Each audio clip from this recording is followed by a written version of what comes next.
Bismillahirrahmanirrahim. Yang terhormat Ketua Program Studi Informatika, Bapak Fandi Setiautomo Eskom MCS, serta teman-teman mahasiswa Universitas Ambipon Purwokerto, khususnya tahun angkatan 2019 dan 2020. Assalamualaikum warahmatullahi wabarakatuh. Selamat pagi, salam sejahtera untuk kita semua. Pertama-tama, marilah kita panjatkan puji syukur kehadirat Allah Subhanahu wa Ta'ala atas nikmat dan hidayahnya kita bisa bertemu hari ini ya dalam keadaan sehat walafiat.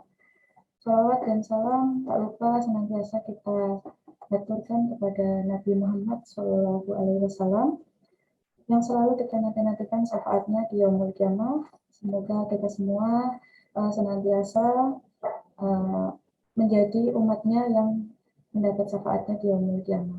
Amin Allahumma amin.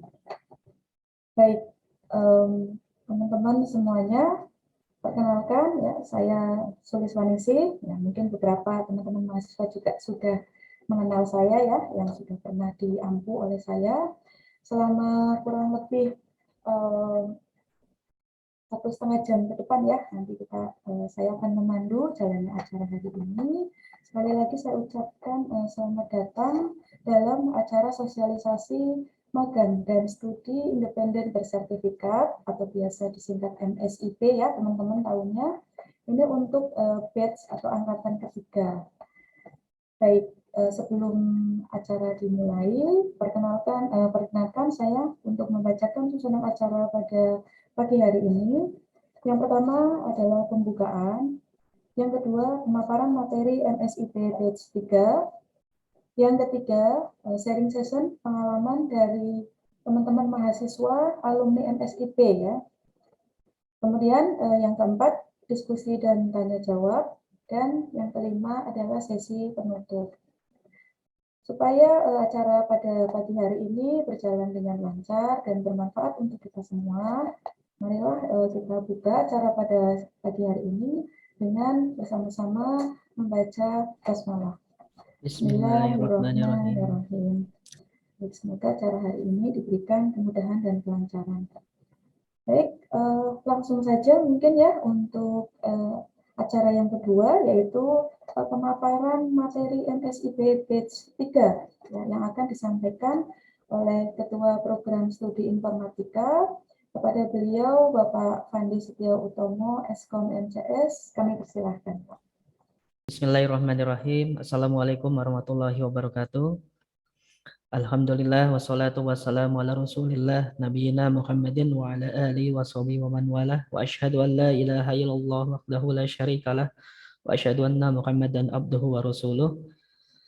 Alhamdulillah, sebelumnya saya sampaikan terima kasih kepada teman-teman panitia kegiatan seminar pada pagi hari ini, webinar, Ibu Sulis, Pak Adam selaku Sekretaris Prodi, ada Pak Pungkas dan Mas Aulia. Yang saya banggakan juga teman-teman mahasiswa dari angkatan 2019 dan 2020 serta mahasiswa transfer yang menghadiri, dan juga yang saya banggakan teman-teman mahasiswa yang khusus diundang pada pagi hari ini. Jadi ada yang kita undang beberapa mahasiswa. Mahasiswa ini adalah mahasiswa aktif yang sedang mengikuti MSIB batch 2. Jadi ada Mas Muhammad Sri Ageng Ramadan, ada Mas Rido Islami Ahmadi, Mbak Gina Cahya Utami, dan Oktaliana Listiarini. Nanti teman-teman mahasiswa saya kira banyak pertanyaan, seperti apa proses seleksinya, kemudian bagaimana rasanya ikut magang atau studi independen bersertifikat, bisa ditanyakan semua ke teman-teman mahasiswa angkatan 19 ini ya, yang sedang menjalani program. Jadi harapannya teman-teman bisa terpuaskan dan mengetahui seperti apa sih MSIB yang sebenarnya. Mengingatkan kembali teman-teman, bagi teman-teman mahasiswa yang belum join follow akun Instagram Prodi Informatika, silakan nanti teman-teman follow Instagram Prodi @prodiif. Jadi di sini teman-teman dapat update informasi lebih cepat ya, karena kami di Prodi selalu mengumumkan informasi yang paling cepat itu di Instagram, yang kedua di web informatika, ya, tapi lebih cepat di IG. Jadi kalau teman-teman sudah follow, insya Allah teman-teman bisa update informasi tentang akademik, kemudian tentang hal-hal lain berkaitan dengan Instagram eh, atau tentang prodi informatika ya. Jadi mengingatkan kembali kepada angkatan 2019 dan ini hal baru bagi angkatan 2020 ya, mahasiswa. Jadi Merdeka Belajar Kampus Merdeka ini istilah apa gitu ya. Jadi MBKM atau Merdeka Belajar Kampus Merdeka merupakan bentuk kegiatan pembelajaran mahasiswa di luar kampus. Sebenarnya kita di Amikom sudah ada bentuk pembelajaran. Contohnya ada pembelajaran model ceramah, kemudian ada model praktikum, itu model pembelajaran teman-teman. Nah, di sini pemerintah membuka model pembelajaran yang lain yaitu MBKM. Apa saja model pembelajaran di luar kampus? Ada 8. Ada 8 bentuk pembelajaran untuk siswa di luar kampus. Ada magang, ada studi independen. Kemarin juga baru dibuka ada program kampus mengajar, ada pertukaran pelajar, riset, kewirausahaan, proyek di desa, dan proyek kemanusiaan. Nah, pagi ini yang kami jelaskan ini terkait dengan magang dan studi independen yang diselenggarakan oleh Kemdikbud ya. Jadi di sini teman-teman mahasiswa ya, punya hak belajar 3 semester di luar prodi, di luar kampus ya. Jadi di sini ada catatan ya. Tujuannya apa sih kok mahasiswa perlu belajar di luar prodinya sendiri? Tujuannya untuk meningkatkan kompetensi lulusan baik soft skill maupun hard skill agar lebih siap dan relevan dengan kebutuhan zaman dunia kerja dan industri ya. Kemudian menyiapkan lulusan sebagai pemimpin masa depan yang unggul dan berkepribadian. Sifatnya ini experiential learning ya. Jadi banyak sekali kaya sekali dengan pengalaman-pengalaman di luar yang teman-teman dapatkan dari kampus ya. Banyak pengalaman-pengalaman pengalaman di lapangan langsung ya. Kemudian di sini juga kami menyampaikan kembali bahwa perguruan tinggi memberikan hak bagi mahasiswa ya. Secara sukarela, teman-teman boleh ambil MSIB, boleh ambil MBKM, itu pilihan ya. Jadi sekali lagi ini tidak wajib diambil, tetapi ini pilihan. Nah, di sini ada batasan bahwa untuk mengambil MBKM ini dibatasi 2 semester atau setara dengan 40 SKS. Jadi kalau semester 5 teman-teman ambil, semester 6 boleh teman-teman ambil lagi. Semester 5 ambil, nanti ikut lagi di semester 7 juga boleh. Nah, jadi batasnya 2 semester maksimum atau setara 40 SKS. Ini terkait dengan definisi MBKM. Apa itu magang bersertifikat ya? Jadi magang bersertifikat ini Kemdikbudristek berkolaborasi dengan industri-industri besar ya. Industri yang skalanya nasional bahkan ada yang skala internasional. Kalau teman-teman mahasiswa ikut program magang bersertifikat, ada beberapa keuntungan ya. Pertama, kalau teman-teman lulus akan dapat sertifikat dari industri langsung gitu ya. Nah, sertifikat ini sangat bermanfaat bagi teman-teman nanti ketika sudah selesai kuliah untuk membuktikan pengalaman magang kerja teman-teman semua. Kemudian ketika magang nanti teman-teman juga akan dibimbing oleh mentor dari industri. Nah, jadi yang jelas mentor dari industri ini kalangan profesional, jadi sangat mahir di bidangnya, teman-teman akan belajar banyak dari beliau. Kemudian juga teman-teman belajar langsung untuk memecahkan kasus di lapangan, di industri. Jadi kalau kita buat final project biasanya di kuliah itu kan sifatnya contoh kasusnya simulasi ya. Artinya contoh-contoh sederhana. Nanti ketika magang contohnya langsung dari lapangan teman-teman selesaikan, dikerjakan secara berkelompok ya. Dikerjakan secara berkelompok bukan individu ya. Kemudian selain itu juga teman-teman mendapatkan manfaat ada uang saku dan biaya hidup selama magang dari pemerintah. Bahkan beberapa perusahaan juga memberikan gaji kepada mahasiswa, jadi double. Teman-teman dapat uang saku dari Kemdikbudristek, dapat juga uang gaji magang ya selama teman-teman di industri, tapi tidak semua ya. Nah, di sini sudah hadir bersama kita semua Mas Ridho Islami ini salah satu peserta MSIB batch 2 yang ikut magang. Nanti silakan bisa teman-teman tanyakan pengalaman beliau di magang seperti apa. Ya. Jadi untuk magang bersertifikat ini teman-teman dapat dua dapat katakanlah dua bantuan dari pemerintah. Yang pertama bantuan biaya hidup bulanan. Kalau sifatnya magangnya online, artinya magang online ini tidak perlu ke lokasi. Jadi teman-teman dapat uang saku 1,2 juta per bulan. Nah, tapi kalau misalnya magangnya ini harus ke lokasi, ke kantor, maka teman-teman dapat dua pembiayaan. Dapat biaya 2,8 juta per bulan bantuan dari pemerintah, plus teman-teman dapat dana transportasi. Jadi sudah ditanggung oleh pemerintah. Nah, ini untuk magang bersertifikat. Kalau tadi magang bersertifikat, sekarang studi independen bersertifikat. Apa bedanya magang dengan studi independen bersertifikat? Jadi perbedaannya, magang dengan studi independen, kalau magang ini teman-teman begitu masuk ke industri, sudah ada kasus lapangan yang teman-teman selesaikan. Nah, kalau di studi independen, teman-teman beberapa bulan di awal itu belajar dulu. Teman-teman mau ikut Microsoft, bidangnya cloud computing misalnya. Beberapa bulan pertama teman-teman belajar tentang cloud computing dari Microsoft. Nanti di bulan terakhir ada final project. Nah, sama seperti kuliah yang biasanya kita rasakan di Amikom ya, teman-teman semua sudah merasakan. Kemudian setelah itu juga teman-teman dapat benefit, ada bantuan juga dari pemerintah, biaya hidup atau uang saku ya. Kemudian dapat juga siswa sertifikat kompetensi apabila di akhir program dapat lulus ya, dari evaluasi yang diadakan oleh industri. Nah, beberapa contoh mitra industri studi independen ini sangat banyak. Ada Microsoft, ada Huawei, kemudian ada Apple, kemudian ada PT Orbit Ventura, kemudian ada Google. Jadi sangat besar perusahaan-perusahaannya, perusahaan nasional dan internasional. Nah, karena sifatnya ini studi independen, kalau studi independen ini biasanya dilaksanakan secara daring, online. Jadi tidak ke lokasi. Nah, karena sifatnya daring, maka uang saku yang diberikan oleh pemerintah hanya uang saku bulanan, 1,2 juta per bulan. Jadi berbeda seperti magang, karena kalau magang dia harus datang ke lokasi, jelas membutuhkan subsidi lebih besar, maka dapatnya juga lebih besar. Nah, ini untuk uang bulanan studi independen, 1,2 juta per bulan. Di tahun 2022 ini ada kabar baik, jadi kabar baiknya adalah di tahun 2022 ini anggaran untuk pelaksanaan magang dan studi independen bersertifikat ini jumlahnya besar, 700 miliar.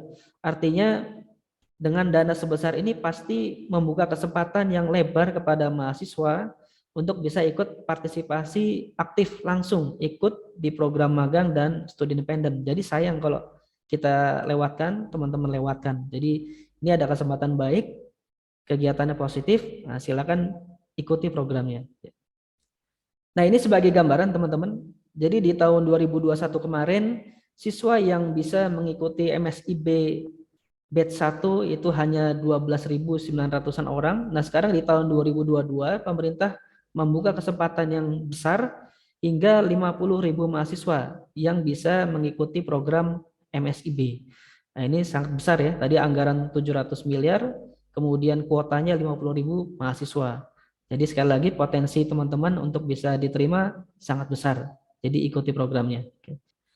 Ini kriteria mahasiswa yang dipersyaratkan oleh pemerintah. Nah, saya yakin teman-teman sudah memenuhi syarat semua. Kriteria yang pertama, mahasiswanya ini mahasiswa aktif. Jadi nanti pada saat masuk semester ganjil tahun akademik 2022-2023 semester depan, teman-teman harus aktif statusnya ya, tidak dalam status cuti. Jadi harus siswa aktif. Kemudian aturan yang kedua, minimal sudah masuk semester 5, terdaftar sebagai siswa semester 5.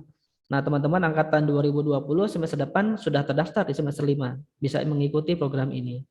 Kemudian yang ketiga, sanggup menjalani program MSIB secara penuh waktu, full time.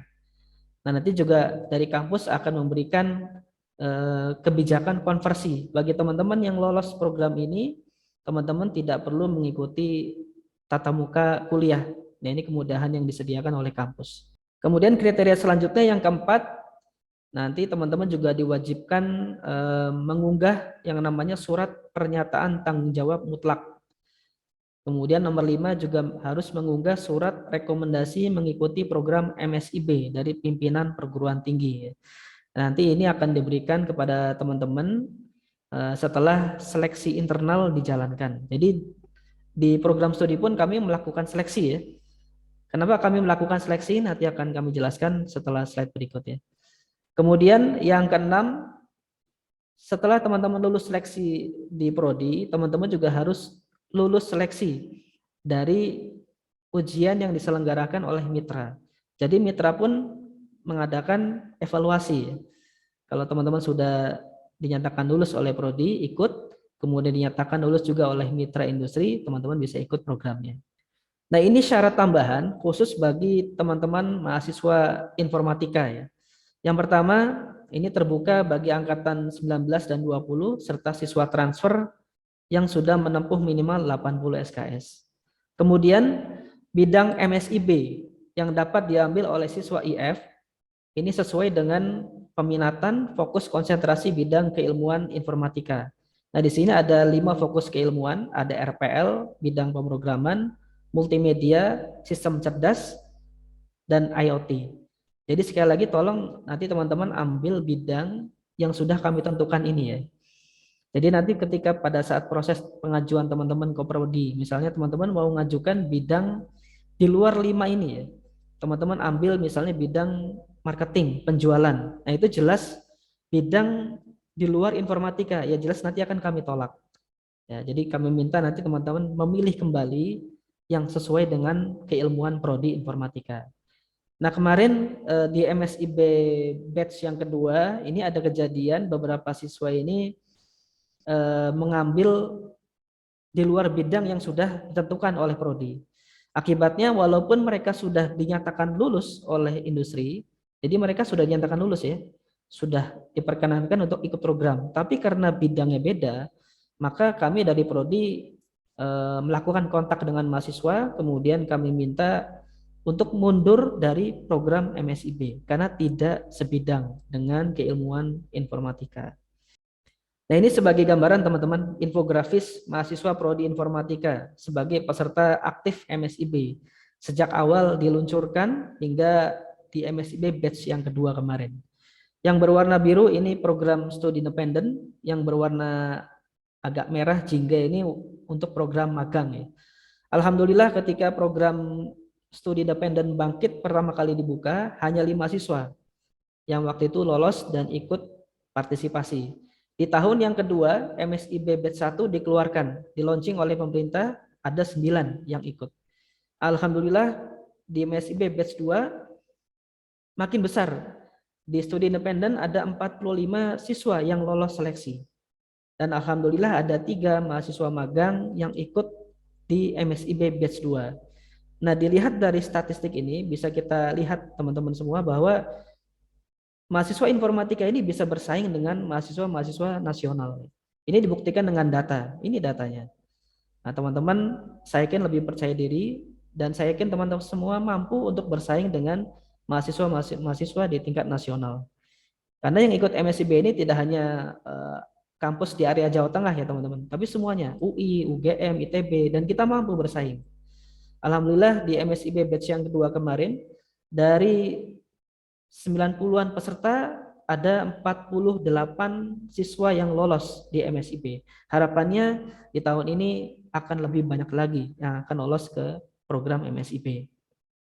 Nah, ini gambaran keilmuan ya. Di sebelah kiri adalah sebaran area keilmuan yang diikuti oleh mahasiswa pada batch 1. Jadi lebih banyak yang mengikuti sistem cerdas ya, di MSIB batch 1. Kemudian disusul dengan bidang pemrograman.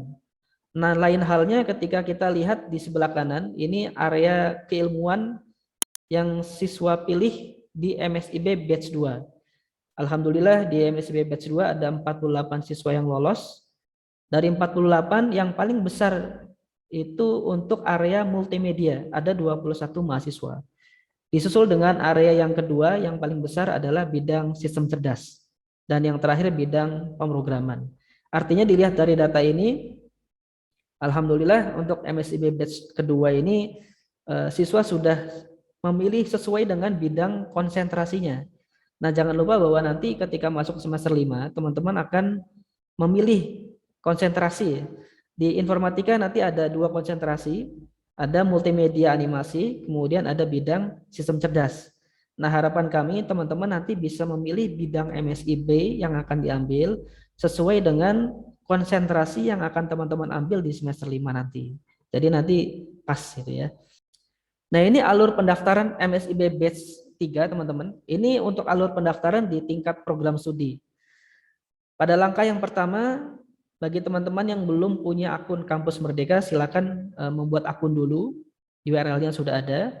Kemudian yang kedua, teman-teman mencari lokasi magang dan lokasi studi independen yang ingin teman-teman pilih. Silakan nanti bisa di-trace, bisa dilacak di website. Kemudian pada langkah ketiga ini, teman-teman sedang mencari lokasi nih, teman-teman sudah menentukan, tapi tolong jangan daftar dulu. Ya. Jadi teman-teman tentukan dulu mau di mana, pilih silakan, tapi jangan submit dulu, jangan daftar. Nah, nanti di langkah keempat, teman-teman akan mengisi form. Di dalam form isian tersebut, teman-teman nanti menginputkan lokasi mana sih yang teman-teman mau ikuti. Nah, nanti dari inputan form di langkah yang keempat, di langkah yang kelima, Prodi akan mengevaluasi. Nah, kira-kira pilihan teman-teman ini layak tidak, sesuai nggak dengan bidang ilmu. Kalau sesuai, maka surat rekomendasi untuk teman-teman bisa ikuti program akan diterbitkan. Tapi kalau misalkan tidak disetujui, maka surat rekomendasi tidak diterbitkan. Nah, akan tetapi teman-teman boleh memilih ulang. Jadi kalau ditolak oleh prodi, teman-teman segera cari penggantinya, silahkan. Teman-teman mau daftar di 1, 2 lokasi, 3 lokasi pun nggak masalah. Silahkan. Kemudian setelah mendapat persetujuan dari prodi, langkah yang keenam terakhir, teman-teman dipersilakan untuk submit pendaftaran di URL Kampus Merdeka. Nah, nanti untuk mengunduh surat rekomendasi akan kami informasikan kemudian ya, menyusul. Ini sedang dipersiapkan untuk surat rekomendasi. Ada beberapa cara ya, teman-teman, untuk memilih perusahaan magang atau perusahaan studi independen ya. Ini ada 2 model. Teman-teman mau pakai cara pencarian seperti cara model 1, silakan. Atau mau mencari berdasarkan sektor industrinya. Nah, kalau kita bergerak di bidang teknologi, silakan pilih bidang teknologi. Kemudian pilih bidang sesuai dengan minat teman-teman. Apakah multimedia, RPL, sistem cerdas, atau yang lain. Nah, untuk saat ini memang kalau kita lihat di website Kampus Merdeka, ini perusahaannya belum muncul ya teman-teman, masih kosong. Kenapa kok masih kosong gitu ya? Karena sampai dengan hari ini perusahaan-perusahaan itu masih diseleksi oleh pemerintah. Jadi yang mendaftar itu tidak hanya mahasiswa, tapi perusahaan-perusahaan pun mendaftar. Jadi sampai dengan hari ini mereka masih proses seleksi. Jadi sabar, ditunggu aja. Insya Allah nanti dalam waktu dekat perusahaan-perusahaan akan segera muncul di portal Kampus Merdeka. Jadi selalu standby di situs tersebut, selalu cek ya. Nah, ketika mendaftar nanti untuk program magang dan studi independen, ada beberapa informasi yang harus teman-teman perhatikan ya, yang perlu dikaji. Yang pertama URL-nya, yang kedua jenis lowongannya, yang ketiga ini boleh nggak kerja remote dari rumah atau harus datang langsung. Periode kegiatannya, dan yang terakhir rincian kegiatan. Nah, ini poin-poin utama yang harus teman-teman perhatikan betul. Karena poin-poin ini yang nanti akan diisikan ke form yang disubmit ke program studi. Nah, nanti program studi ngeceknya seperti ini, teman-teman. Teman-teman dari prodi informatika dicek. Oh, ini daftarnya di perusahaan mana nih? Oh, programmer, cocok nih. Masuk ke bidang RPL. Nggak masalah, silakan. Nah, nanti juga sambil teman-teman cek juga ya. Teman-teman cek juga, ini kegiatannya bisa di remote nggak dari rumah. Barangkali teman-teman ada kendala harus berangkat ke lokasi di Jogja misalnya. Kalau Mas Rido Islami ini yang hadir bersama kita di Jakarta ya, PT Mojadi Aplikasi. Nanti bisa tanyakan ke beliau. Kemudian ada juga rincian kegiatan. Teman-teman bahkan bisa tahu dari pertemuan awal nanti ketika masuk sampai akhir, saya bisa dapat pelajaran apa aja. Sudah bisa diketahui, detail. Nah, jadi semacam RPS kalau di kuliah itu ya. Ketahuan semua. Evaluasinya ada berapa, semua ada di sana. Nah, nanti bisa dicek. Kemudian ini benefitnya, kalau teman-teman ikut program MSIB Batch 3 di tahun 2022, yang pertama program MSIB ini dapat dikonversi ke maksimal 20 SKS mata kuliah. yang akan teman-teman ambil pada KRS semester ganjil tahun akademik 2022-2023 semester depan ya. Kemudian yang kedua, proyek yang bisa diselesaikan pada program MSIB ini dapat diajukan menjadi topik atau tema skripsi. Nah, teman-teman sudah ikut studi independen, sudah ikut magang, pasti di dalamnya garap proyek, gitu ya, garap aplikasi, garap perangkat lunak, gitu ya. Nanti silakan tema atau topiknya bisa diangkat menjadi skripsi. Teman-teman nggak perlu bingung lagi akhirnya. Saya mau angkat judul skripsi apa ya? Teman-teman sudah punya. Nah, oke. Yang ketiga, bisa meningkatkan pengetahuan dan kompetensi pada bidang yang diminati mahasiswa. Berikutnya dapat pengalaman langsung di industri. Kemudian yang terakhir ini bonus ya, uang saku dari pemerintah. Dan biasanya kalau magang nanti juga ada gaji yang diberikan oleh perusahaan. Apakah termasuk skripsi? Nah ini pertanyaan penting biasanya ditanyakan ya.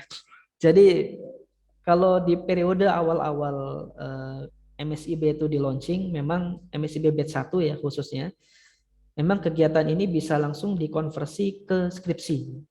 Bisa langsung, tapi ada perubahan regulasi sehingga diputuskan bahwa konversi 20 SKS ini tidak termasuk skripsi ya. Sekali lagi, konversi program MSIB, kampus mengajar, MBKM FIK itu ya. Itu tidak termasuk skripsi.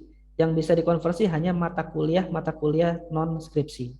Akan tetapi tema atau topik yang teman-teman dapat di MSIB itu bisa diangkat menjadi judul skripsi.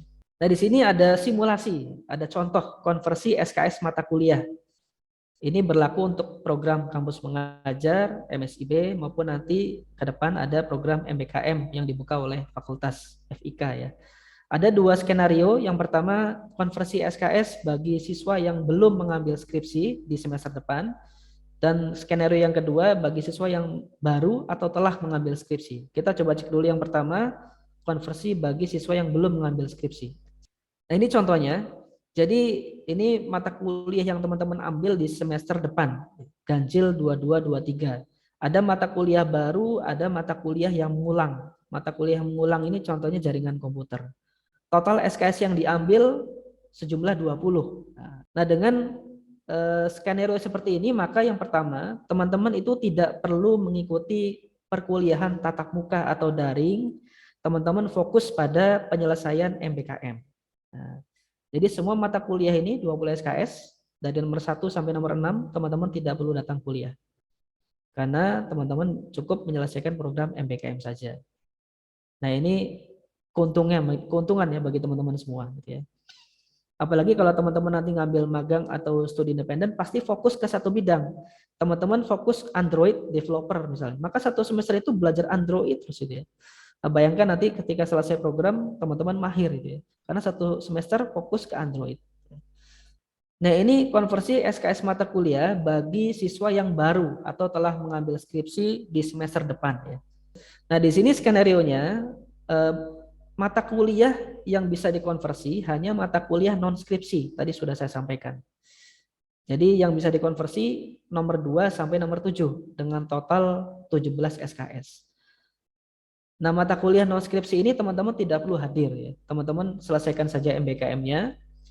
Nah, tetapi skripsi juga harus jalan ya, karena tidak dikonversi. Jadi teman-teman untuk skripsi tetap wajib bimbingan seperti biasa, ikuti prosedurnya seperti biasa. Baik, ini untuk aturan main bagi siswa yang baru atau telah mengambil skripsi. Ya. Tetapi jangan khawatir teman-teman. Tadi kan saya sampaikan bahwa di MSIB itu kan ketika teman-teman ikut dapat proyek gitu ya, dapat tugas membuat aplikasi. Dan aplikasi ini bukan seperti aplikasi teman-teman kuliah biasa gitu ya, tapi lebih dari itu. Nah, itu bisa diangkat sebagai topik atau tema untuk skripsi. Nah, mungkin sedikit gambaran bagi teman-teman semua, untuk program studi independen, ini khusus ya bagi teman-teman mahasiswa angkatan 2019 ya. Angkatan 2019 ini kan semester depan sudah bisa mengambil skripsi di semester 7 ya. Nah, sedikit saran dari kami bagi teman-teman angkatan 19 yang ingin mengambil skripsi plus MBKM. Nah, teman-teman perlu ketahui bahwa yang namanya program studi independen itu kan beberapa bulan awal belajar dulu seperti kuliah, ikuti short course. Jadi ikuti course-course itu ya. Baru 1 bulan terakhir, 1,5 bulan terakhir itu siswa diberikan final project atau proyek akhir. Nah, bayangkan kalau teman-teman ingin lulus skripsi dalam 1 semester. Nah, teman-teman ingin lulus skripsi 1 semester. Saya ingin nanti di semester ganjil lulus gitu ya.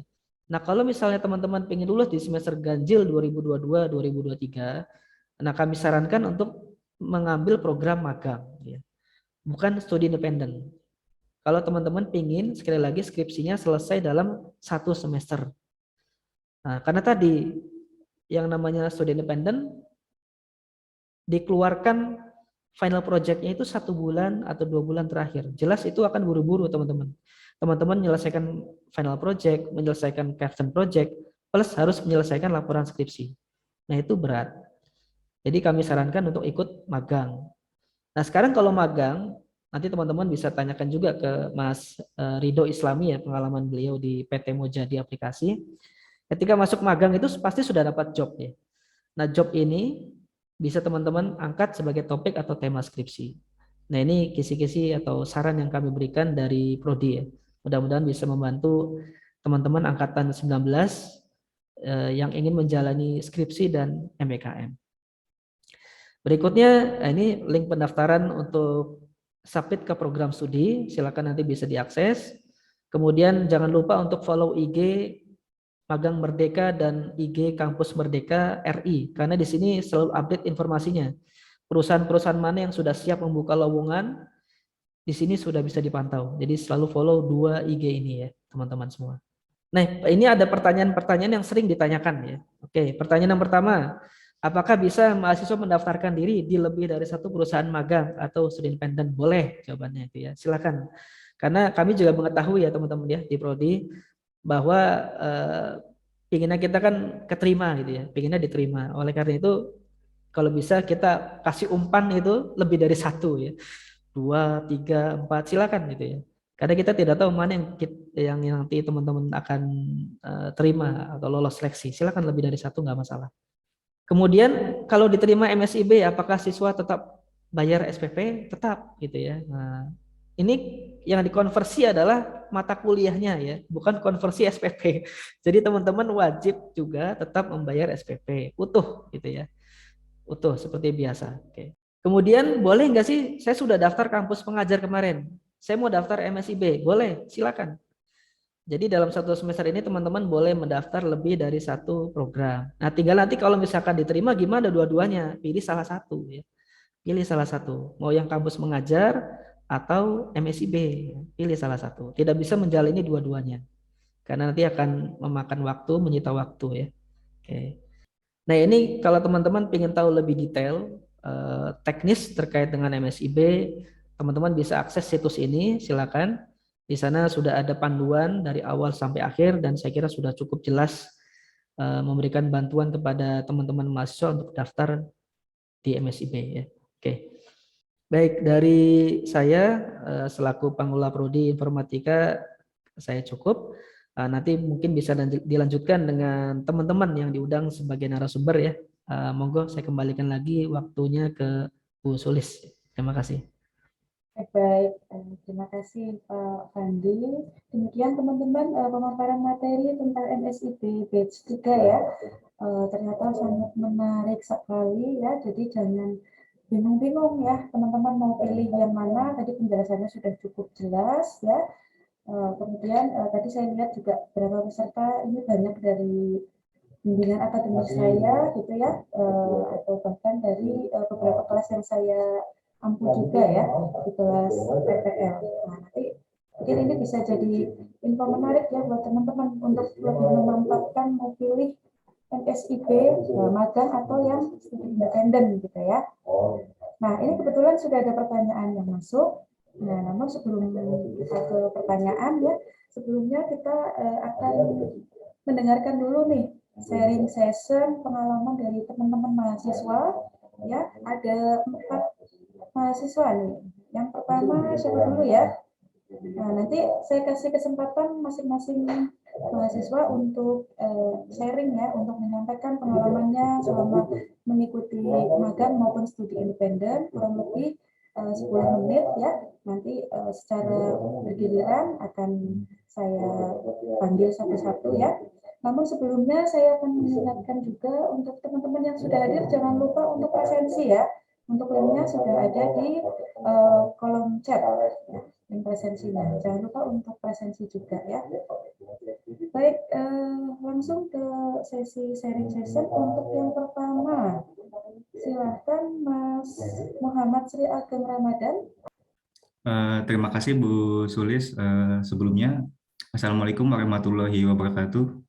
Waalaikumsalam warahmatullahi wabarakatuh. Oke, sebelumnya perkenalkan, nama saya Muhammad Sri Ageng Ramadan dari kelas IF 19B, jurusannya Informatika pastinya dari Fakultas Ilmu Komputer, dan saya studi independen di PT Orbit Ventura Indonesia, atau bisa disebut dengan Orbit Future Academy. Di sini saya masih semester 6, mungkin nanti mau semester 7.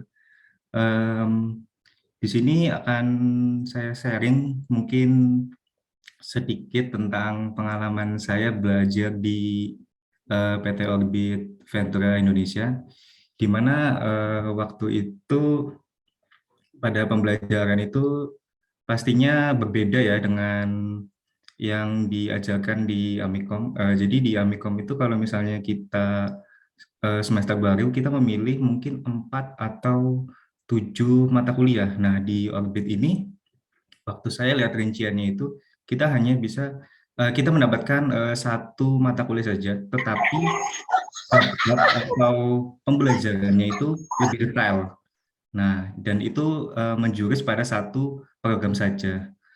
Mungkin metode pembelajaran yang saya dapatkan itu lebih ke AI, karena di Orbit itu ada 2 buah program. Yang pertama itu AI generasi Z, lalu ada AI Mastery Program. Nah, AI generasi Z ini itu yang mungkin untuk basic saja, untuk yang pemula. Itu info yang saya dapatkan. Lalu untuk AI Mastery Program yang saya ikuti itu lebih advance atau lebih mendalam atau lebih lanjutannya. Mungkin pembelajaran yang saya ikuti itu dari pagi jam 8 sampai jam 11, lalu jam 1 sampai jam 4 itu secara daring. Untuk pembelajaran kita dapat banyak dari AI Foundation, AI Basic-nya, ada pembelajaran Git, deployment, lalu ada pembelajaran machine learning, deep learning. Nah, di sini pembelajarannya itu dari bulan Februari dimulai, tetapi hanya langsung selesai di sebelum hari raya. Nah, di situ kan teman-teman kalau misalnya ikut studi independen dijelaskan bahwa waktunya itu sekitar 6 bulan, tetapi pembelajarannya tidak sampai 6 bulan, hanya mungkin 2,5 atau 3 bulan saja. Setelah hari raya itu sudah langsung mengerjakan final project, seperti itu. Nah, sebelum mengerjakan final project kita dapat nih mata pelajaran domain, di mana mata pelajaran domain itu ada data science, ada NLP, natural process language, lalu ada computer vision dan reinforcement, lalu ada technical. Technical ini untuk mendeploy model yang 4 tadi sudah kita buat. Nah, selanjutnya di project akhir ini kita nggak sembarangan membuat aplikasi A, B, C, seperti itu. Jadi di project akhir ini kita itu membuat aplikasi berdasarkan problem solving, mohon maaf. Jadi berdasarkan masalah yang ada di sekitar kita. Seperti itu. Nah, apakah masalah ini bisa diselesaikan dengan AI dan bagaimana cara masalah ini diselesaikan dengan AI, metodenya bagaimana? Nah, itu yang kami buat. Jadi seperti itu, lalu sebelum project akhir mungkin ada post-test atau pre-test semacam itu. Lalu untuk project akhir mungkin sudah selesai saya kerjakan, lalu ada laporan juga. Mungkin seperti itu, Bu. Mungkin ada yang bertanya, silakan. Oke, nanti yang ingin bertanya silakan bisa menuliskan di kolom chat ya. Cukup untuk Mas Sri Ageng? Ya, cukup, Bu. Cukup, oke. Ya. Terima kasih Mas Ageng. Nanti kalau ada pertanyaan saya akan sampaikan. Kita selesaikan dulu ya untuk teman yang berikutnya yang akan menyampaikan. Cewek dulu kali ya, biar selang-seling ya. Oke, Mbak Oktaliana Listiarini, gimana? Sudah ready? Baik, Bu, terima kasih. Sebelumnya, Assalamualaikum warahmatullahi wabarakatuh. Perkenalkan, nama saya Oktaliana Listiarini.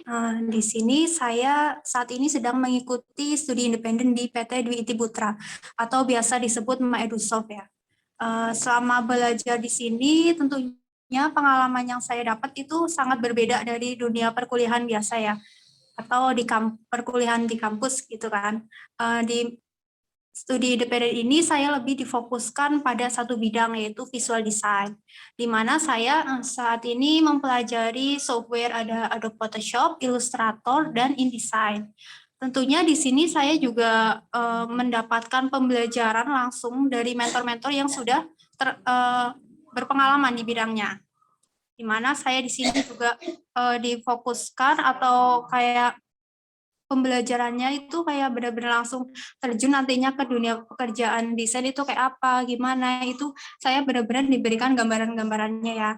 Mulai dari teamwork atau time management, itu benar-benar ibaratnya dulu awal-awal masuk ya, itu setiap harinya kayak benar-benar ada tugas desain kayak gitu.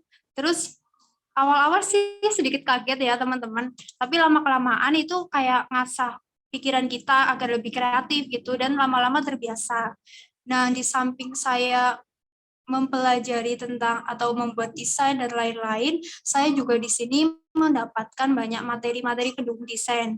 Misal dari kayak gimana cara agar desain kita tetap konsisten, terus bagaimana cara branding produk kita, gimana cara agar membuat iklan yang baik sesuai dengan target audiens, kayak gitu ya teman-teman. Terus di samping saya mempelajari tentang visual design ini, saya juga mendapatkan pembelajaran tentang karir mentoring, di mana di sini saya berkesempatan untuk dibimbing langsung dari karir konsultannya ya teman-teman.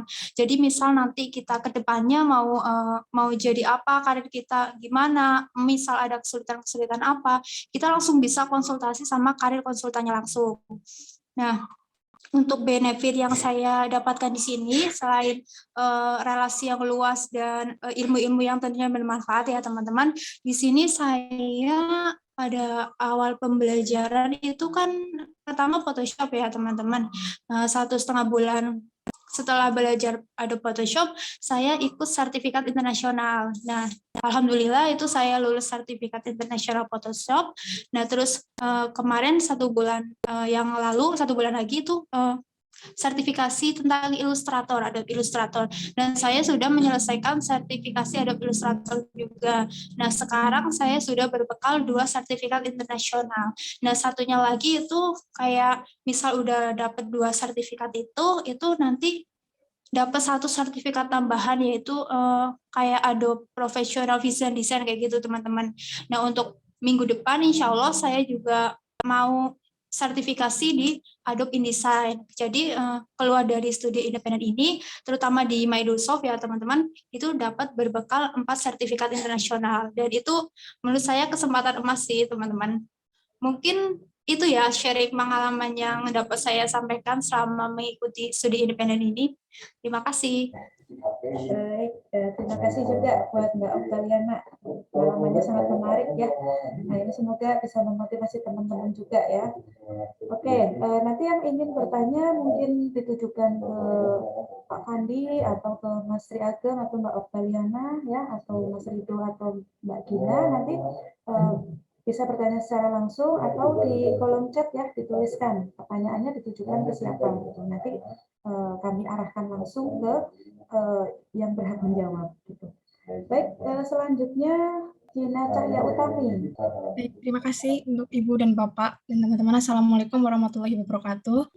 Terima kasih atas kesempatannya. Perkenalkan, nama saya Gina Cahya Utami dari Prodi Informatika. Di semester ini saya mengikuti studi independen di PT Presentologics dengan kegiatan Bangkit Akademi 2022.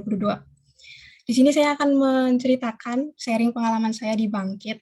Seperti Mbak Okta dan Mas Sri Ageng, di awal-awal itu lebih banyak belajarnya gitu, dan di akhirnya kita dikasih seperti project. Nah, untuk materinya lebih ke hard skill dan soft skill. Untuk hard skill-nya sendiri, saya kan ini jurusannya machine learning. Jadi ada 3 path, ada 3 jurusan di Bangkit, machine learning, Android, dan juga cloud computing.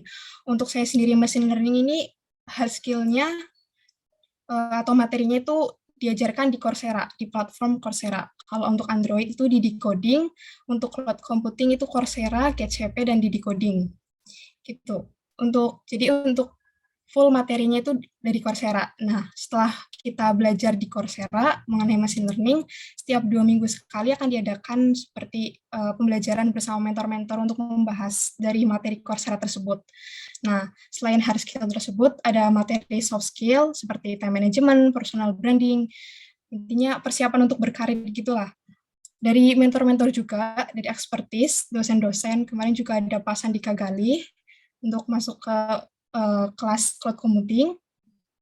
Selain pembelajaran di Coursera dan soft skill, kita juga dikasih kelas bahasa Inggris. Karena di Bangkit ini full bahasa Inggris, baik ketika pembelajaran maupun tugas itu pakai bahasa Inggris, sehingga kita dikasih kelas bahasa Inggris. Dan alhamdulillah kita dikasih kesempatan gurunya itu bukan dari Indonesia gitu loh, jadi foreign teacher gitu, dari luar negeri. Jadi mau nggak mau harus bisa pede ngomong bahasa Inggris gitu. Jadi benar-benar diasah di sini bahasa Inggrisnya. Setelah menjalani 3-4 bulan course itu, materi di akhir project kita harus membuat capstone project atau project akhir. Nah, project akhir ini terdiri dari 3 PET tadi, 6 mahasiswa dari 3 PET, machine learning, Android, dan cloud computing. Jadi kita kolaborasi bikin sebuah project akhir mengenai masalah-masalah yang ada gitu.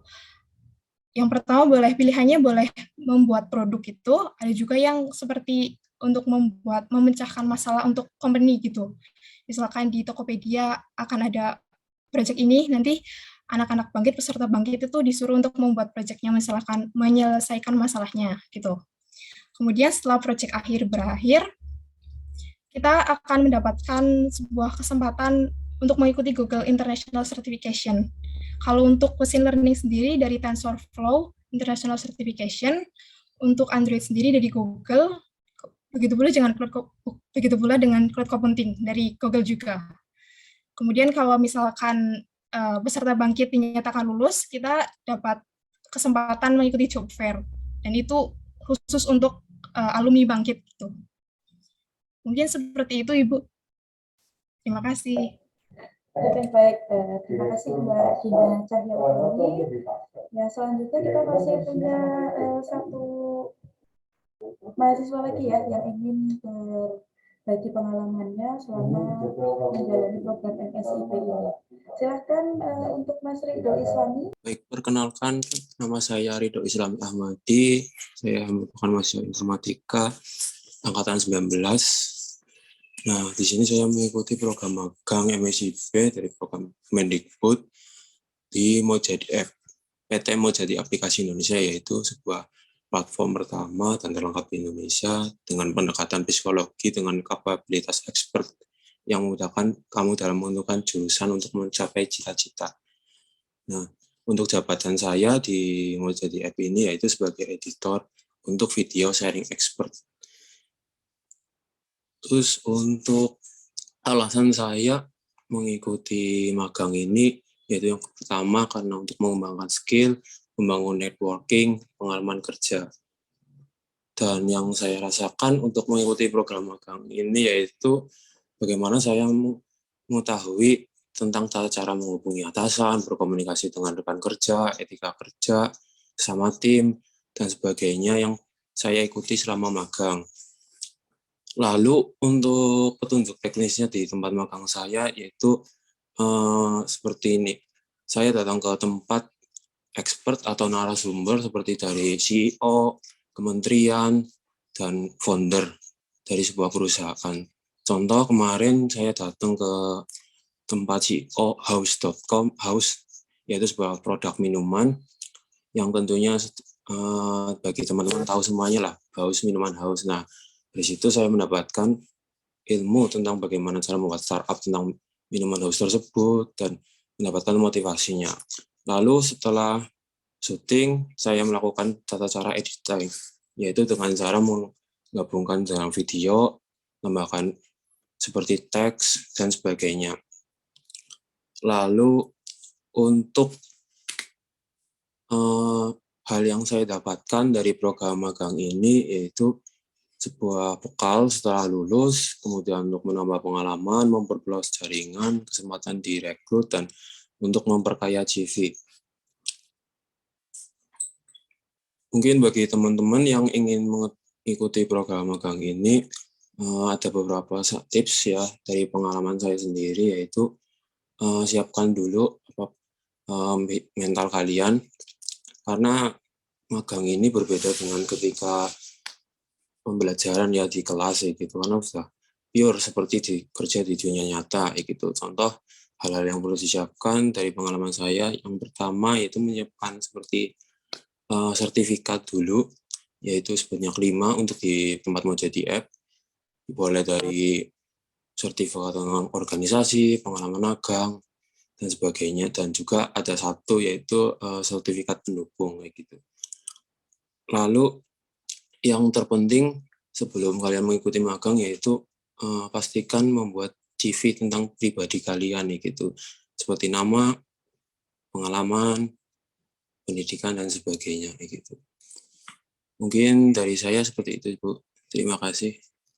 Oke, terima kasih Mas Rido, Mbak Gina, Mbak Oka, dan Mas Rido ya. Tadi juga ada beberapa tips dari Mas Rido ya.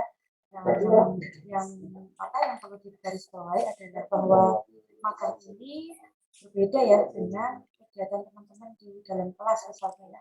Nah, yang biasa kerja kelompok cuma urun tim aja nih. Nah, ini harus mulai dirubah ya mindsetnya ya, supaya nanti bisa lolos ikut magang gitu ya, walaupun nanti pelaksanaannya mungkin berkelompok juga ya, tetapi tidak bisa hanya urun nama saja gitu, atau urun NIM gitu ya.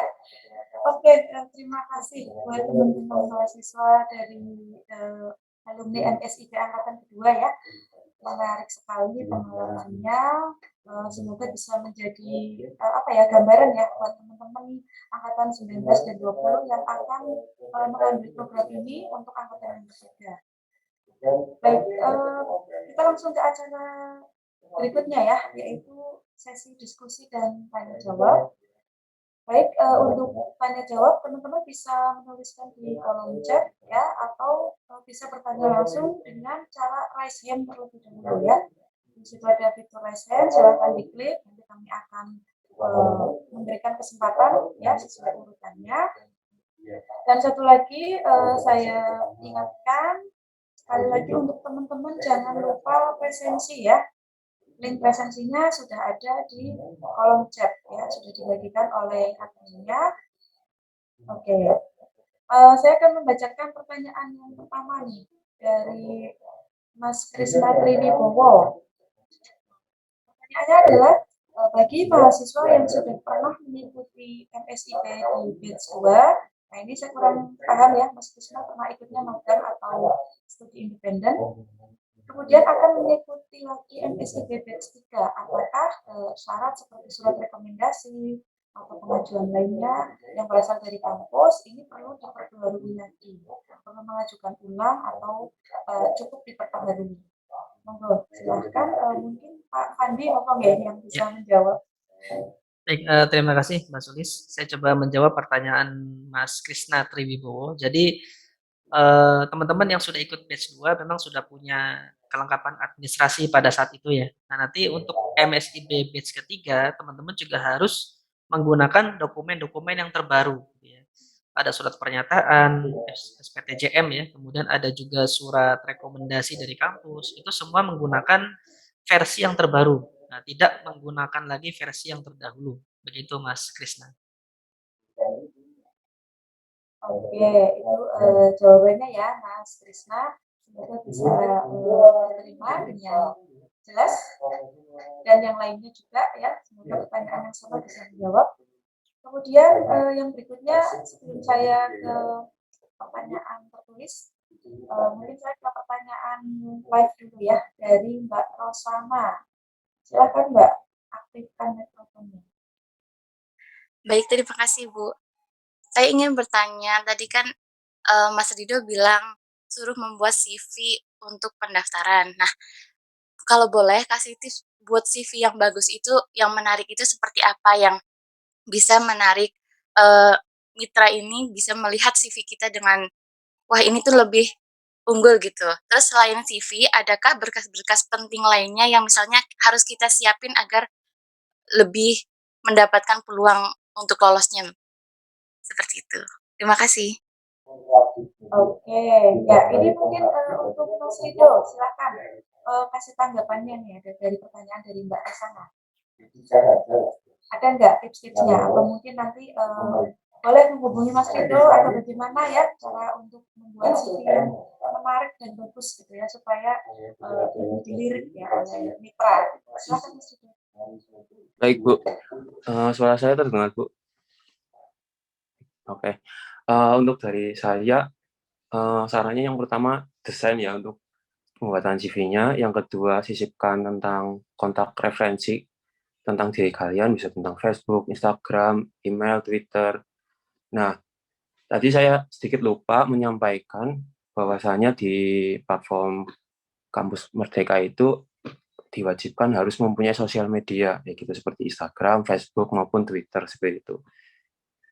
Dan juga yang selanjutnya, cantumkan informasi tentang pengalaman bekerja kalian atau magang kalian sebelumnya gitu. Mungkin kalau saya kan sudah pernah gitu, maka saya cantumkan.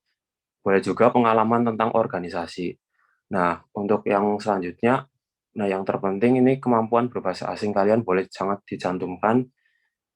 Terus selanjutnya, tambahkan tentang soft skill yang kamu miliki, contoh tentang misalnya tentang menguasai tentang Premiere Pro, After Effects, Corel Draw, Photoshop, dan lain sebagainya.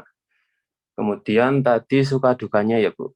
Untuk suka dukanya selama saya mengikuti magang, yaitu seperti crash sih Bu, sebenarnya dukanya crash saja sih Bu pas sedang saat mengedit kayak gitu. Mungkin itu saja sih Bu dari saya. Oke, itu ya tanggapan Mas Rido.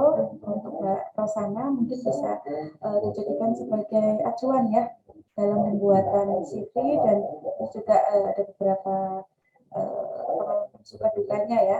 Nah, saya rasa mungkin suka duka pasti akan ada ya di semua tempat ya. Baik,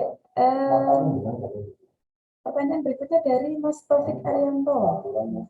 Apakah mata kuliah konsentrasi itu akan dikonversi juga?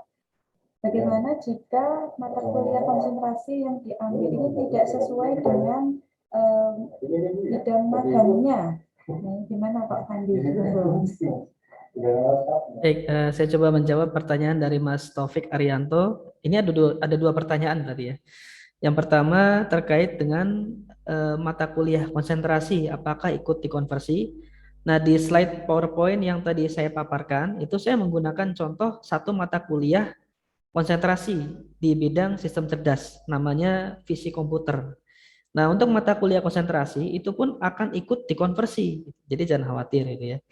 Ikut dikonversi. Jadi sekali lagi saya tegaskan bahwa semua mata kuliah itu akan bisa dikonversi kecuali skripsi. Kecuali skripsi. Mata kuliah seperti praktik kerja lapangan itu pun bisa dikonversi dari MBKM. Nah, ini teman-teman angkatan 19 ini yang sedang merasakan gitu ya. Jadi kemudahannya itu luar biasa. Jadi teman-teman yang ikut MSIB ini tidak perlu membuat KP lagi karena sudah dikonversi langsung dari MSIB gitu ya. Ya, jadi cukup mudah. Kemudian pertanyaan yang kedua, kalau misalnya bidang magangnya tidak sesuai dengan mata kuliah konsentrasi. Nah, memang di sini juga perlu saya sampaikan, memang ada beberapa mahasiswa kemarin di MSIB batch yang kedua, ternyata konsentrasinya itu misalnya multimedia. Nah, tapi dia mengambil studi independen dengan bidang pemrograman. Ada juga yang sistem cerdas konsentrasinya di IF tapi mengambil bidang studi independen multimedia. Nah, itu memang berikutnya kedua siswa ini kami kontak gitu ya. Kemudian kami cek juga IPK-nya, kemudian bagaimana nilai-nilainya ditranskrip, dan dari hasil penilaian kami menyimpulkan bahwa kedua siswa ini bisa mengikuti walaupun lintas konsentrasi. Jadi kami persilakan gitu ya. Tapi sekali lagi kami melihat kondisi ijazah, kondisi transkrip ya, nilai yang sudah ada yang melekat pada siswa. Kalau sekiranya menurut pertimbangan kami, oh ini sepertinya siswa harusnya jangan ngambil lintas bidang gitu ya. Nanti akan kami sarankan ya pilih yang lain. Tapi kalau sekiranya dari pandangan kami di prodi ini bisa, ya berarti bisa jalan. Jadi sekali lagi melihat dari nilai-nilai yang sudah ada, yang teman-teman sudah raih. Begitu Mas Taufik. Oke, baik. Demikian juga tanggapan dari Pak Fandi ya, Mas Taufik. Jadi untuk konversi mata kuliah tetap dikonversi ya. Untuk pengambilan tadi lintas bidang gitu ya, masih diperbolehkan. Ya, nanti dari prodi juga akan mengkaji ulang ya, mereview kembali. Kemudian pertanyaan berikutnya dari Mas Adnan Aditya. Apabila dalam memilih konsentrasi ya atau memilih konsentrasi saat magang, misalnya AI ya, tetapi kita tidak begitu mahir atau bahkan kurang paham bagaimana Kak. Mungkin dari teman-teman mahasiswa ada yang bisa kasih tips nih. Pengen ngambil A tapi mungkin tidak, dia merasa tidak begitu mahir gitu ya di bidang tersebut, gitu. AI misalnya. Dia pengen ambil itu, gimana nih? Apakah dilanjut atau udahan aja, pilih yang lain gitu. Dari Mbak Rosana, Mas Rido, atau mungkin yang lainnya, Mas Sri Ageng atau Mbak Dina, mungkin ada tips nih. Boleh Bu izin menjawab? Ya, silakan. Izin menjawab pertanyaan dari Mas Adnan Aditya. Apabila dalam memilih konsentrasi saat magang, misalnya AI, berarti di sini Mas Adnan udah milih AI ya untuk konsentrasinya. Nah, ketika ingin magang atau studi independen lalu memilih AI juga, kalau misalnya kurang mahir apakah diperbolehkan seperti itu ya mungkin ya. Kalau saya sendiri di Orbit ini juga mempelajari tentang AI ya. Nah, di sini juga banyak sekali mahasiswa yang tidak memahami AI, bahkan baru belajar gitu. Nah, di sini nggak perlu khawatir karena mentor yang kami dapatkan atau kami nyebutnya itu coach, itu sudah ahli dalam bidangnya.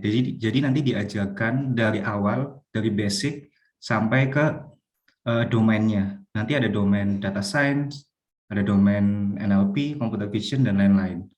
Nah, mungkin seperti itu. Yang penting nanti diajarkan oleh coach atau mentor yang kita ikuti studi independen atau magangnya. Seperti itu. Terima kasih. Oke, terima kasih Mas Ageng. Jadi di tempat magang pun nanti dari mentor-mentornya juga ini ya sudah menyesuaikan gitu ya, pasti akan membimbing dengan sebaik-baiknya sampai teman-teman paham gitu ya.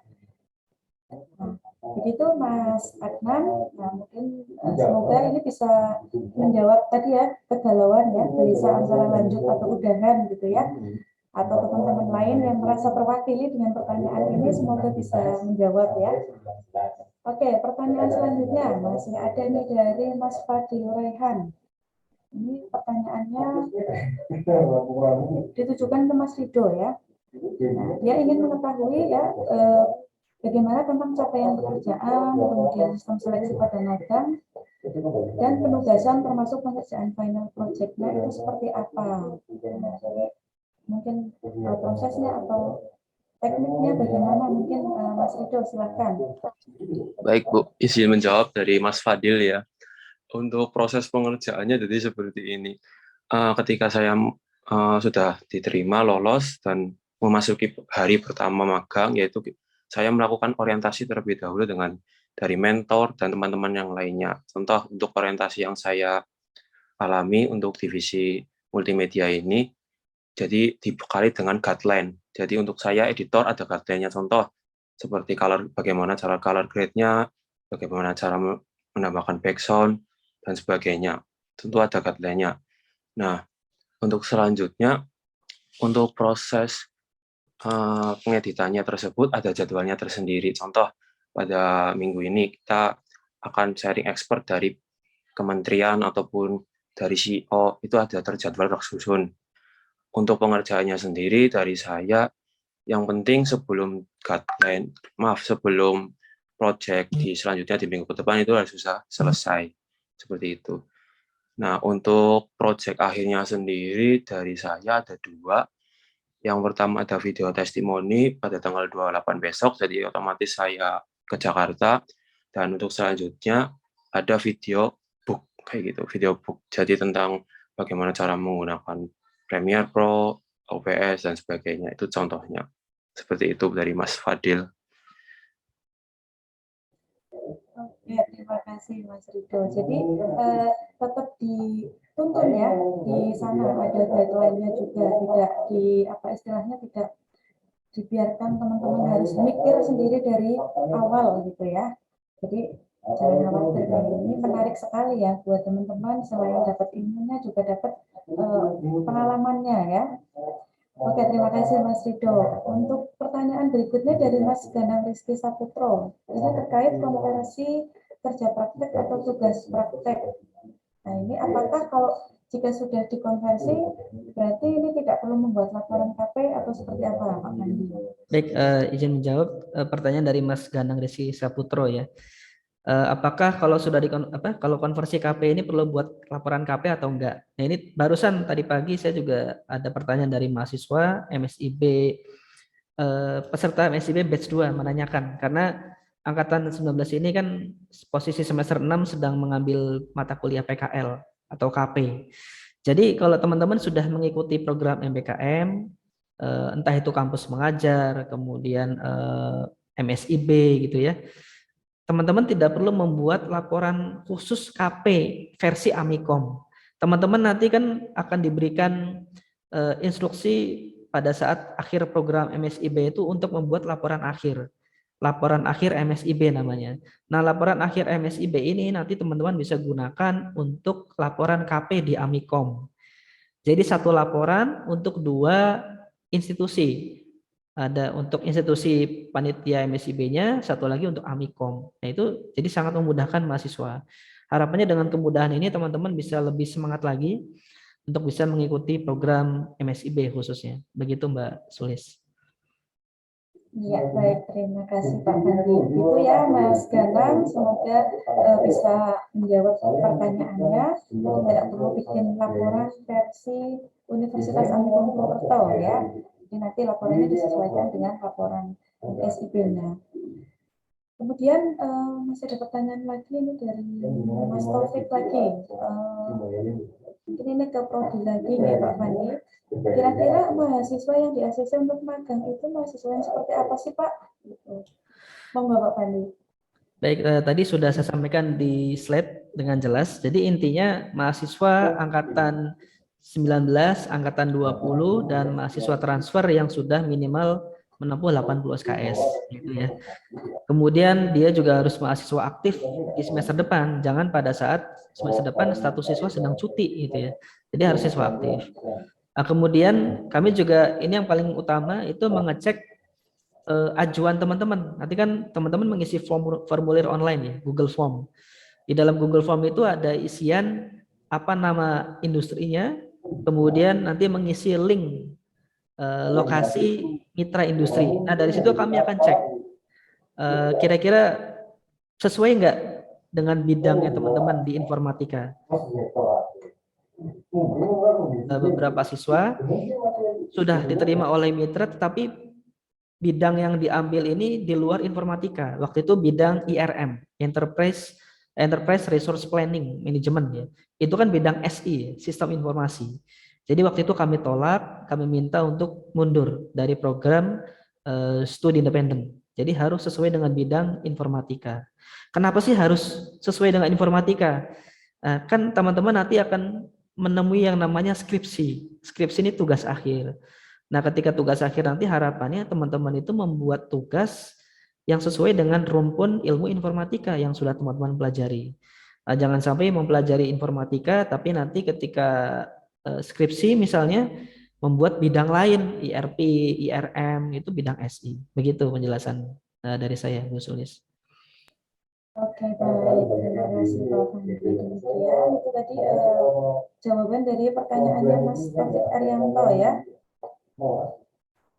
Oke, selanjutnya masih ada pertanyaan lagi nih dari Mas Arif Rahman Hakim. Izin bertanya Pak, oke, meskipun berbeda-beda tiap perusahaan dalam seleksi magang, apakah patokan dalam penyelesaian agar bisa lulus di seleksi magang dan bagaimana tahap penyelesaian di tahap ODIF? Tadi juga sepertinya agak nyambung ya dengan jawaban yang sebelumnya ya. Ya, ini sebenarnya sama dengan jawaban sebelumnya. Jadi intinya seleksi yang dilakukan oleh Prodi itu sangat simpel. Simpelnya karena kami hanya melihat teman-teman ini statusnya aktif atau tidak sebagai mahasiswa, jangan sampai sedang cuti gitu ya. Kemudian teman-teman angkatan berapa, sudah 60-80 SKS atau belum gitu ya. Dan yang paling utama tadi, kami juga ngecek ajuan teman-teman ini sesuai dengan bidang informatika atau tidak. Hanya itu toh gitu ya. Nggak ada seleksi yang aneh-aneh atau rumit, tidak ada gitu ya. Hanya seperti itu aja. Jadi tidak ada seleksi golongan darah mungkin ya, itu tidak sampai sebegitunya ya. Jadi hanya administratif saja ya Pak Pandi. Nah, kalau di perusahaan mungkin bisa kasih salah satu gambaran nih dari teman-teman mahasiswa. Tadi kan dari prodi mungkin secara administratif gitu ya. Kalau dari perusahaan mungkin apa saja? Apakah ada tes akademiknya atau tes psikologi atau harus ada tes bahasa Inggrisnya dan lain sebagainya. Kan dari Mas Rida atau Mas Ageng boleh kasih pengalamannya sedikit. Baik Bu, izin menjawab ya. Untuk dari pengalaman saya sendiri, untuk proses seleksinya sendiri itu terbagi ada 3 Bu. Jadi yang pertama dari pengalaman saya sendiri itu ada proses teknik wawancara yang dilakukan menggunakan Zoom. Jadi untuk kalian yang teman-teman yang mengikuti magang itu siapkan saja laptop ketika seleksi magang, terutama wawancara, karena pada saat pengalaman saya itu langsung dites selama kurang lebih hampir 1 jam mengenai tentang Premiere, After dan Adobe Audition dan sebagainya. Yang keduanya ada personal online assessment. Jadi dari situ kita mengetahui tentang diri kita, apa kekurangan dan kelebihannya, dan tentang apa tujuan kita, terutama tentang cita-cita yang pas buat kita. Itu dari personal assessment. Yang selanjutnya itu ada tes bahasa Inggris, itu ada. Mungkin dari saya 3 itu aja Bu, dari pengalamannya. Terima kasih. Ya, terima kasih Mas Rida. Ya, itu gambaran kalau dari sisi perusahaannya ya, Mas Arif Rahman. Kalau tadi yang disampaikan Mas Rida itu di PT Jadi Aplikasi, kurang lebih seperti itu ya seleksi magangnya. Oke, yang berikutnya dari Mas Iman Nurjaman. Ini dari angkatan 20. Apabila dia mengambil MSIP sekarang, apakah nanti di semester 6 tetap membuat laporan KP atau tidak? Ya, terima kasih pertanyaannya. Saya coba jawab pertanyaan Mas Iman Nurjaman. Jadi begini Mas Iman, untuk konsep konversinya, jadi gini, teman-teman ini kan yang akan dikonversi khusus hanya untuk mata kuliah yang teman-teman ambil di semester ganjil tahun akademik 2022-2023. Nah, khusus angkatan 20 ini kan masuk semester 5 ya. Nah, kalau KP itu kan di semester 6, betul. Nah, jadi yang dikonversi itu hanya untuk mata kuliah yang teman-teman ambil di semester 5 saja. Nah, jadi hanya semester 5. Teman-teman ambil KRS-nya di Gasal 2223 nanti semester depan ada 20 SKS, jadi berarti itu mata kuliah yang akan dikonversi. Mata kuliah yang di depannya lagi semester 6 itu tidak dikonversi ya. Begitu penjelasannya Bu Sulis. Ya, begitu ya Mas, siapa tadi? Mas Iman Nurjaman ya. Jadi yang dikonversi hanya di mata kuliah depannya ya, atau berikutnya. Kalau berikutnya lagi berarti ya urusannya nanti beda lagi ya. Oke, Nanti kalau kayak gitu, nanti kalau kayak gitu semuanya pengennya semua ini ya mata kuliah pengennya dikonversi gitu ya. Ya. Oke, masih ada pertanyaan lagi nih. Ya, nanti mungkin untuk pertanyaan lebih apa atau informasi lebih lengkapnya mungkin dari teman-teman mahasiswa boleh nih kasih link websitenya atau apanya gitu ya tentang mitra, jadi nanti teman-teman yang pengen mengetahui tentang perusahaannya tersebut bisa membaca langsung di websitenya juga ya untuk gambaran ya sebelum memutuskan mau ambil di mana gitu ya. Yang terakhir nih dari Mbak Rosana, bertanya kepada Pak Fandi, mohon maaf sebelumnya mungkin beda dari materi MSIP Pak.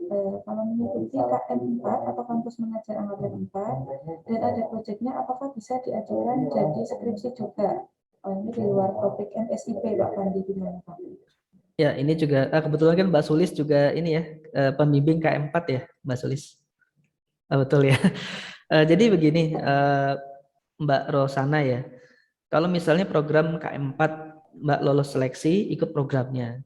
Nah ini perlu dicek dulu, gitu ya. Perlu dicek dulu.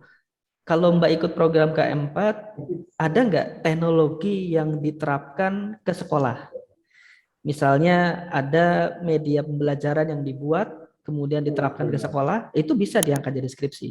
Tapi kalau kegiatan KM4-nya ini murni hanya mengajar sekolah tanpa ada implementasi teknologi, maka kegiatan tersebut tidak bisa dikonversi ke skripsi, tidak bisa diangkat jadi topik skripsi.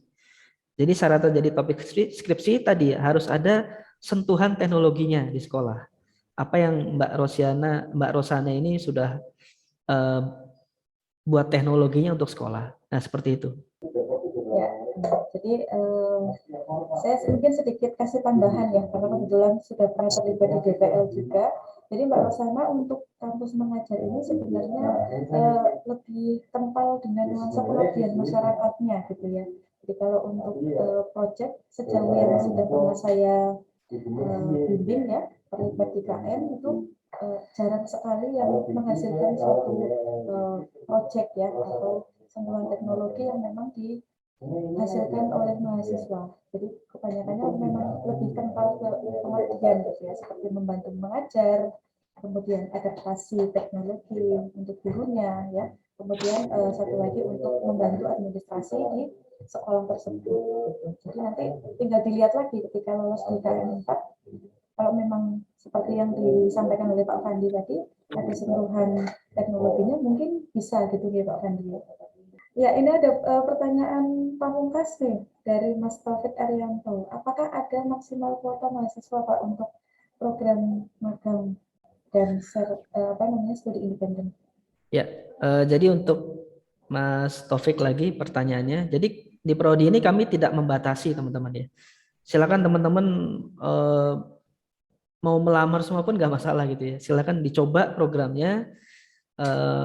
Karena tahun kemarin ya saya sampaikan lagi pendaftarnya itu sampai dengan hampir 100 siswa itu ya pendaftarnya. Tapi yang diterima alhamdulillah hampir mencapai 50%-nya. 48 siswa dari hampir 100 siswa. Artinya kami tidak membatasi di prodi, silakan teman-teman daftar, ataukah mau daftar di studi independen, mau daftar di program magang, atau mau coba ngelamar dua-duanya dipersilakan. Ya, tidak ada batasan dari prodi. Demikian jawaban saya.